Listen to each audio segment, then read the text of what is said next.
Ha-ha. Hey babes, so we're gonna do the queen bee flip, but there's two really important safety rules with queen bee that I have to share.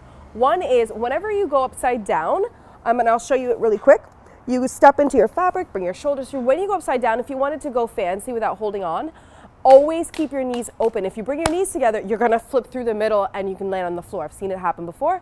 The other thing is, once you're in this pose, your circulation from your ankles down is getting cut off. It is really cutting off the blood. So if you're down there having a good time, when you come back up, don't step down on the ground, bring your shoulders through and sit down in the Tweety Bird before. You'll start to even see the blood in my feet come back, all right? So those are just my two safety tips because that's really important for queen bee. Let's get started. So you're standing behind your fabric. You're gonna step your feet into your fabric, doesn't matter which one, reach your hands up, get a good grip. Step both feet in, put your heels together.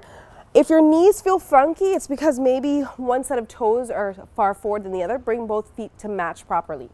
From here, to go down upside down without just dropping forward, you want to bring your hands down towards your rib height, not low or it's going to get stuck, up to your rib height and start to lean forward. So you came upside down. Some of you might want to just go woohoo, but remember, keep your knees open. From here, to do your flip, reach your hands up, thumbs face up. You're going to bring your knees together and roll through. You can do that multiple times. Bring your shoulders through and flip.